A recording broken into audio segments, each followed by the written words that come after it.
Hello students, welcome to my YouTube classes.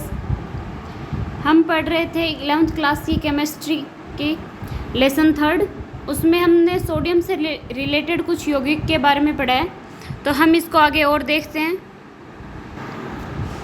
इसमें हमने जो सोडियम की यौगिक हैं उसमें हमने देखा था सोडियम हाइड्रोक्साइड यानी कि NaOH, इसके बारे में पढ़ लिया है। फिर सेकंड था सोडियम कार्बोनेट, फिर थर्ड हमने पढ़ा sodium bicarbonate, and fourth global salt के बारे में भी हम पढ़ चुके हैं। और जो सोडियम क्लोराइड है उसके बारे में भी हमने पढ़ा है। और फिर है सोडियम पेरोक्साइड। तो हमने ये कुछ कंपोनेंट हैं जो सोडियम से रिलेटेड हैं वो हमने देख लिए हैं। तो अब हम आगे और देखते हैं। फिर हमारा 7th जो कंपोनेंट है वो है सोडियम थायोसल्फेट।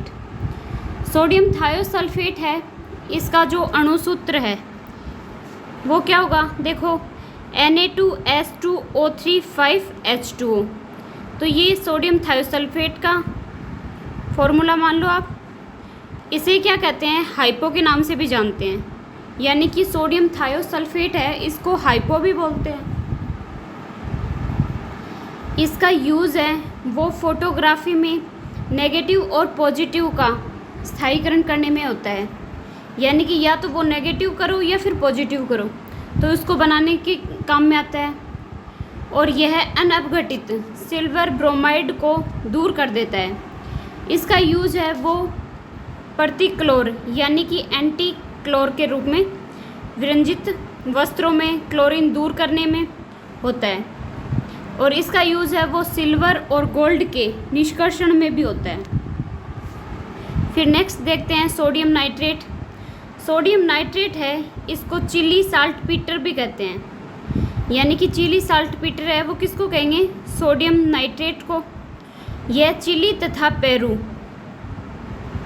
से काफ़ी मात्रा में मिलता है, यानी कि ये जो सोडियम नाइट्रेट है यानी कि जो चिली साल्ट पीटर है ये पेरू और काफ़ी से मैच करता है कुछ। और इसका यूज़ है वो खाद के रूप में यानी कि कंपोस्ट के रूप में या फिर नाइट्रिक एसिड के रूप में इसका निर्माण होता है। फिर नेक्स्ट हम देखते हैं बोरेक्स या सुहागा। सोडियम टेट्राबोरेट डेका हाइड्रेट को सुहागा या बोरेक्स कहते हैं। यह सफ़ेद क्रिस्टलीय ठोस है, यानी कि ये सफ़ेद कलर का होगा। यह जल में विलेय है यानी कि सोल्युबल है। एंड इसके मुख्य यूज़ अगर हम देखें तो ये कांच, इनेमल, साबुन व मोमबत्ती उद्योग में यूज होता है। और ये कागज़ व सिरेमिक की वस्तुओं पर ग्लेज करने में यूज़ हो रहा है। इसके अलावा जल को मृदु करने में या फिर चमड़ा उद्योग है उसमें खोल को साफ करने व चमड़े की रंगाई में इसका यूज़ किया जाता है। फिर जो नेक्स्ट है वो है माइक्रोकास्मिक लवण। ये जो माइक्रोकास्मिक लवण है ये सोडियम अमोनियम हाइड्रोजन फॉस्फेट यानी कि सोडियम अमोनियम हाइड्रोजन फॉस्फेट को माइक्रोकास्मिक लवण कहते हैं, यानी कि इसका दूसरा नाम मान लो आप, यानी कि माइक्रोकास्मिक लवण है। इसी का अगर दूसरा नाम पूछे तो वो क्या होगा, इसी को सोडियम अमोनियम हाइड्रोजन फॉस्फेट बोलते हैं। फिर नेक्स्ट है केल्गन। केल्गन है, ये सोडियम हेक्सा मेटाफॉस्फेट को केल्गन कहते हैं, यानी कि हम किसको केल्गन कहेंगे, तो हमें पता होना चाहिए कि हम सोडियम हेक्सा मेटाफॉस्फेट है उसको केल्गन बोल रहे हैं। और जिसका यूज़ है वो जल की कठोरता को दूर करने में किया जाता है। फिर नोट देखें तो देखो जो नेल्सन है उन्होंने नेल्सन सेल का यूज़ है वो सोडियम हाइड्रोक्साइड यानी कि NaOH सोडियम हाइड्रोक्साइड के निर्माण में किया जाता है। नेल्सन सेल का यूज़ अगर पूछें तो किस में होगा, सोडियम हाइड्रोक्साइड के निर्माण में इसका यूज़ होगा नेल्सन सेल का। और जो सोडियम के जो लवण हैं वो बुनसेन ज्वालक के अप्रकाशमान शिखा को स्थायी सुनहरा पीला या रंग प्रदान करते हैं, यानी कि अगर आप देखें तो सुनहरा पीला रंग प्रदान करेंगे इसको। जो आयनन विभव न्यून होने के कारण जो सोडियम धातु है वो बुनसेन ज्वाला के साथ में सुनहरा पीला रंग देता है। 3.2 मैग्नीशियम होता है। फिर जो मैग्नीशियम है उसके बारे में देखते हैं। चलो नेक्स्ट हमारा पॉइंट है मैग्नीशियम। सोडियम के बारे में आप लोगों ने काफ़ी पढ़ा है, आप समझ गए होंगे इसके बारे में कि हमारी लाइफ में या इसका कितना यूज़ है। अब हम देखते हैं मैग्नीशियम। मैग्नीशियम है, ये मैग्नीशियम सल्फेट के रूप में, मैग्नीशियम झरने तथा मैग्नीशियम क्लोराइड के रूप में समुद्री जल में पाया जाता है।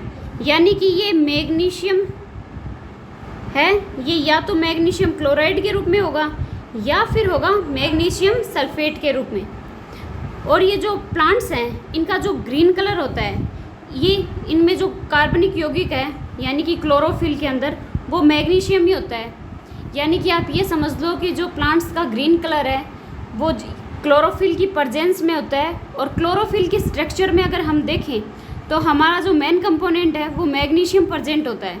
यानी कि क्लोरोफिल के अंदर मैग्नीशियम की प्रेजेंस होती है और इसका ग्रीन कलर होता है।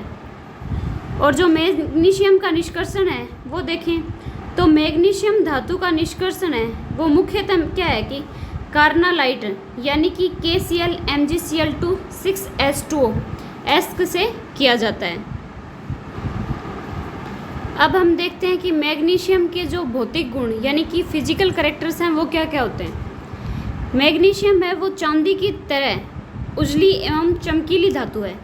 यानी कि ब्राइट होता है ये, यानी कि चमकीला होता है। और यह है मुलायम, नम्य तथा परतन्य धातु है। अतः इसे आसानी से तार या फीते के रूप में प्राप्त किया जा सकता है। इसका जो द्रव्यनांक है वो 650 डिग्री सेल्सियस तथा क्वथनांक है वो 110 डिग्री सेल्सियस होता है। और इसका जो आपेक्षिक घनत्व अगर देखें तो वो होता है 1.75 होता है। मैग्नीशियम है ये तो इसका फिजिकल प्रॉपर्टीज़ हो गई। अगर मैग्नीशियम की केमिकल प्रॉपर्टीज़ के बारे में देखें तो देखो कि यह तनु अम्लों के साथ यानी एसिड्स के साथ में प्रतिक्रिया कर यह हाइड्रोजन गैस बनाता है। यानी कि जो मैग्नीशियम है वो अगर एसिड्स के साथ में रिएक्शन करेगा तो ये हाइड्रोजन गैस बना रहा है। ये क्षार से किसी भी प्रकार की प्रतिक्रिया नहीं करता है। यानी कि मैग्नीशियम है वो सिर्फ एसिड्स के साथ ही रिएक्शन करता है और हाइड्रोजन गैस का निर्माण होता है। और ये जो बेस है यानी कि क्षार है उनके साथ में कोई भी रिएक्शंस या नहीं करता है। तनु नाइट्रिक एसिड यानी कि तनु नाइट्रिक अम्ल के साथ में यह मैग्नीशियम नाइट्रेट तथा अमोनियम नाइट्रेट बनाता है। जो हमारा जो तनु यानी कि डाइल्यूट नाइट्रिक एसिड है उसके साथ में अगर मैग्नीशियम ने रिएक्शन किया है तो ये मैग्नीशियम नाइट्रेट और अमोनियम नाइट्रेट बना रहा है। शुष्क ईथर की उपस्थिति में यह इथाइल आयोडाइड या फिर ब्रोमाइड से प्रतिक्रिया करके इथाइल मैग्नीशियम आयोडाइड या ब्रोमाइड बनाता है। तो इनके नाम के अकॉर्डिंग ही आप देखो, अगर इथाइल आयोडाइड के साथ में मैग्नीशियम ने रिएक्शन की है तो ये इथाइल मैग्नीशियम आयोडाइड बना रहा है। और अगर ब्रोमाइड के साथ में रिएक्शन किया है तो ये क्या है, ब्रोमाइड बनाता है। इसे ग्रिग्नार्ड प्रतिकारक कहते हैं यानी कि ग्रिग्नार्ड रिएजेंट बोलते हैं। मैग्नीशियम नाइट्रोजन के साथ में प्रतिक्रिया करके मैग्नीशियम नाइट्राइड बनाता है। तो नाम के अकॉर्डिंग ही देख लो आप कि मैग्नीशियम है वो नाइट्रोजन के साथ में रिएक्शन कर रहा है तो क्या बनाएगा, मैग्नीशियम नाइट्राइड का फॉर्मेशन कर रहा है। फिर अगर हम देखें इनके यूजेस क्या क्या हैं तो आप देखो मैग्नीशियम की यूजेस, इसमें फर्स्ट है फ्लैश लाइट रिबन, इसमें हो रहा है, या फिर फोटोग्राफी और जो आतिशबाजी है उसमें भी इस मैग्नीशियम का यूज़ हो रहा है। या फिर हमने अभी पढ़ा था ग्रिग्नार्ड रिएजेंट यानी कि ग्रिग्नार्ड प्रतिकारक बनाने में इसका यूज़ हो रहा है। या फिर जो मिश्र धातु होती हैं उनके निर्माण में भी इसका यूज़ होता है। फिर हम नेक्स्ट देखते हैं कि मैग्नीशियम की जो मिश्र धातु हैं उनके बारे में। तो इसमें फर्स्ट है मिश्र धातु मैग्नेलियम हो गया। देखो आप कौन कौन से बन रहे हैं इसमें, एक तो मैग्नेलियम बन रहा है, एक ड्यूरालुमीन बन रहा है, एक है वो बन रहा है इलेक्ट्रॉन, तो ये इनकी मिश्र धातु हैं। तो अभी देखिए इनके बारे में। तो देखो फर्स्ट है जो कि मैग्नीशियम है, इसका जो संघटक है इसमें क्या होता है कि मैग्नीशियम है वो 2% होगा, एल्यूमिनियम है वो 95% होगा, और कॉपर फेरस है वो 2 से 3% होगा इसमें। और अगर इसका यूज़ देखें यानी कि मैग्नीशियम है, इसका यूज़ अगर हम देखें तो ये हवाई जहाज़ और जो तराजू हैं इनके फॉर्मेशन में इसका यूज़ हो रहा है मैग्नीशियम का। फिर सेकंड जो मिश्र धातु है ये है ड्यूरालुमीन। ड्यूरालुमीन है, इसका अगर संघटक देखें तो इसमें एल्यूमिनियम है वो 95% है, और इसमें कॉपर 4%, और जो मैग्नीशियम है वो 0.5% है, और मैग्नीज ये 0.5%। और अगर इनका यूज़ देखें तो ये भी हवाई जहाज़ और जो प्रेशर कुकर है इनके फॉर्मेशन में यानी इनके निर्माण में यूज़ हो रहा है। फिर जो नेक्स्ट मिश्र धातु है वो है इलेक्ट्रॉन। इसका जो संघटक होता है वो इसमें मैग्नीशियम होता है 95%, जिंक होगा वो 4.5%, और कॉपर होगा वो होगा 0.5%। और इसका यूज़ भी जो है हवाई जहाज़ और जो मोटर गाड़ी हैं इनका ढांचा बनाने में किया जाता है। अगर नोट में देखें तो आप देखो कि मैग्नीशियम मिश्र धातु है वो काफ़ी हल्का होता है, और इसका यूज़ अगर देखें तो ये हवाई जहाज़ और तराजू आदि के फॉर्मेशन में इसका यूज़ हो रहा है। फिर जो हमने सेकंड पढ़ा था ड्यूरालुमीन, इसका यूज़ है ये भी हवाई जहाज़ के निर्माण में होता है, और प्रेशर कुकर भी ड्यूरालुमीन से बनाए जाते हैं। और जो थर्ड हमने देखा था इलेक्ट्रॉन, इसका यूज़ भी अगर देखें तो ये भी हवाई जहाज़ का फॉर्मेशन कर रहा है, और मोटर गाड़ी के ढांचा बनाने में भी इसका यूज़ हो रहा है। यानी कि आप अगर मेन तौर से देखें तो हवाई जहाज़ के फॉर्मेशन में क्या क्या यूज़ हो रहे हैं, मैग्नीशियम भी यूज़ हो रहा है, ड्यूरालुमीन भी यूज़ हो रहा है, और इलेक्ट्रॉन भी यूज़ हो रहा है। अब देखिए जो फ्लैश बल्ब हैं इनमें भी जो नाइट्रोजन गैस के वायुमंडल में जो मैग्नीशियम का तार है वो रखा जाता है। और जो मैग्नीशियम के यौगिक हैं इनके बारे में अगर हम देखें तो आप देखो कि मैग्नीशियम के यौगिक इसमें एक तो हो गया मैग्नीशिया, फिर मैग्नीशियम हाइड्रोक्साइड हो गया, और फिर मैग्नीशियम सल्फेट है। पहले इनके बारे में देखते हैं। जैसे हमारा फर्स्ट है मैग्नीशियम। मैग्नीशियम ऑक्साइड है उसी को मैग्नीशिया कहा जाता है। यानी कि आप याद रखो कि मैग्नीशिया है वो मैग्नीशियम ऑक्साइड को बोला जा रहा है। ये हल्के श्वेत रंग का चूर्ण होता है, यानी कि लाइट वाइट कलर का हो गया है ये वाला। यह प्रतिदीप्तिशील प्रकाश उत्पन्न करता है। चूँकि यह बहुत ऊंचे तार पर द्रवित होता है, अतः भट्टों में इसका अस्त्र है वो लगाया जाता है। फिर सेकंड है मैग्नीशियम हाइड्रोक्साइड। मैग्नीशियम हाइड्रोक्साइड है, ये भी क्या होता है कि सफ़ेद रंग का पदार्थ होता है, और ये जल में अत्यंत अल्प घुलनशील है। यानी कि ये वाटर सोल्यूबल नहीं है, इजीली सोल्यूबल होता नहीं है। यह एक क्षार है, यानी कि ये एक बेस होगा। सीरा है वो, सीरा से चीनी के निष्कासन में मैग्नीशियम हाइड्रोक्साइड का यूज़ किया जाता है। यानी कि सीरा से अगर चीनी का निष्कासन कर रहे हैं तो उसमें मैग्नीशियम हाइड्रोक्साइड का यूज़ हो रहा है। इसे मिल्क ऑफ मैग्नीशिया भी कहते हैं। तो मिल्क ऑफ मैग्नीशिया किसको बोल रहे हैं? मैग्नीशियम हाइड्रोक्साइड को ही मिल्क ऑफ मैग्नीशिया कहते हैं। और ये जो मिल्क ऑफ मैग्नीशिया है इससे रिलेटेड एग्जाम में काफ़ी बार क्वेश्चन पूछा जाता है कि जो पेट की जो अम्लीयता है यानी कि जो एसिडिटी है उसको दूर करने के लिए किसका यूज़ किया जाता है, तो वो मिल्क ऑफ मैग्नीशिया होगा, या फिर मैग्नीशियम हाइड्रोक्साइड बोल दो। मेनली अगर आप देखोगे तो एग्ज़ाम में आपसे ये क्वेश्चन पूछते हैं कि पेट की जो अम्लीयता है उसको दूर करने में किसका यूज़ होता है, तो मिल्क ऑफ मैग्नीशिया है इसका यूज़ होता है। फिर जो नेक्स्ट है वो है मैग्नीशियम सल्फेट। मैग्नीशियम सल्फेट है, इसकी प्रकृति में इप्सोमाइट के रूप में इप्सम के गर्म झरनों में पाया जाता है। यानी कि इप्सोमाइट के रूप में होगा, और जो इप्सम के झरने हैं वहाँ पे मिलेगा ये। और यह रंगहीन रवेदार ठोस पदार्थ है। इसका यूज़ है वो कपास उद्योग तथा साबुन व पेंट उद्योग में होता है। फिर है ये जो ग्रिलो विधि है, इसमें सल्फ्यूरिक अम्ल बनाने में प्लेटिनीकृत या का व्यवहार उत्प्रेरक के रूप में किया जाता है। और जो मैग्नीशियम सल्फेट है, इसका यूज़ है वो दस्तावर के रूप में होता है। यानी कि मैग्नीशियम सल्फेट का यूज़ है वो दस्तावर के रूप में कर रहे हैं। और मैग्नीशियम सल्फेट का जो इप्सम लवण है वो एक डेलिक्विसेंट यौगिक है, यानी कि ये डेलिक्विसेंट यौगिक हो गया इसका। फिर नेक्स्ट है हमारा मैग्नीशियम कार्बोनेट। मैग्नीशियम कार्बोनेट है, यह मैग्नेसाइट या डोलोमाइट के रूप में प्रकृति में पाया जाता है।